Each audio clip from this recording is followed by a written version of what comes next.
Alors, je vais corriger le cas de la configuration propositionnelle 3AE, qui est donc une configuration propositionnelle de la troisième figure, celle où le moyen terme occupe 2 fois la position de sujet. La première prémisse est une universelle affirmative, la seconde est une universelle négative. Alors, cela nous donne le moyen terme, c'est-à-dire les choses rouges, ici, dans le schéma, sont également, toutes les choses rouges sont également des choses vertes, où le moyen terme est, tous les M sont P. Deuxième prémisse, tous les M, aucun M, pardon, sont S, ou alors aucune chose rouge n'est également une chose bleue. Et donc la question, c'est de savoir si on peut, si toutes les relations possibles entre le prédicat et le sujet sont possibles dans la conclusion. Alors ici, il y a une difficulté. C'est-à-dire qu'on peut, si on considère donc que dans la première prémisse, le cercle vert jouera le rôle de prédicat dans la conclusion, on doit se demander si les sujets, donc ici, peuvent être représentés à la fois comme l'ensemble tout entier inclus dans les prédicats, dans le cercle vert, tout entier exclu, ou en partie inclus, ou en partie exclu.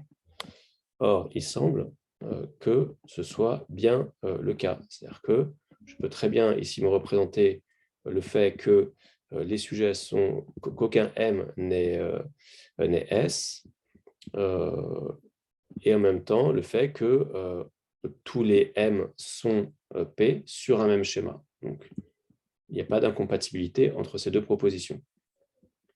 Je peux également me représenter sans incompatibilité le fait que tous les M sont P et qu'aucun S n'est M, en même temps que aucun S n'est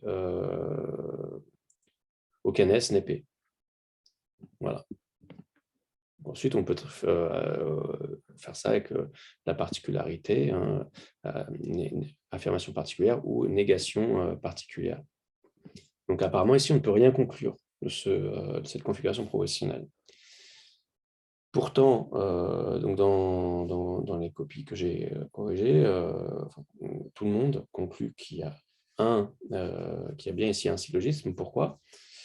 Et alors, c'est un point qui est délicat, donc je n'ai pas compté faux parce que c'est un point qui est délicat, c'est que si on considère que le cercle vert jouera dans la conclusion non pas le rôle de prédicat, mais le rôle de sujet, et le cercle bleu ne jouera non pas le rôle de sujet, mais de prédicat, on a, semble-t-il, on a une impossibilité logique. C'est-à-dire que si on se demande ici si voilà, je vais recopier d'abord mon cercle, donc, qui normalement devrait jouer le rôle de sujet, mais si je lui donne le rôle de prédicat, donc je peux me demander s'il est possible de représenter ici le fait que tous les M sont dans le sujet, et en même temps qu'ils ne sont pas dans le prédicat.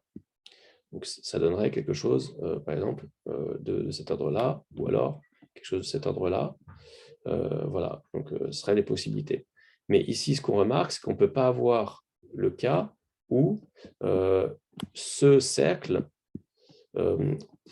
engloberait l'ensemble des termes qui sont verts, dans la mesure où une partie des termes qui sont verts sont dans les termes qui sont rouges, dans les moyens termes, puisque les termes qui sont moyens termes ne peuvent pas être inclus dans les termes qui sont bleus. Donc ici, il y a une impossibilité, c'est si on pense que le cercle bleu joue le rôle du prédicat, l'impossibilité, c'est que tous les S soit M. Toutes les choses qui sont dans le cercle, attends, là, le schéma que j'ai fait est faux. Toutes les choses qui sont dans le cercle rouge ne peuvent, dans le cercle vert, pardon, ne peuvent pas être dans le cercle bleu. Pourquoi? Parce que les choses qui sont dans le cercle vert et qui sont dans le cercle rouge ne peuvent pas faire partie du cercle bleu. Et donc, si on inverse, enfin, la configuration propositionnelle n'a pas le même résultat, selon qu'on considère que le cercle vert représente les sujets ou les prédicats dans la conclusion du raisonnement, et même chose pour le cercle bleu.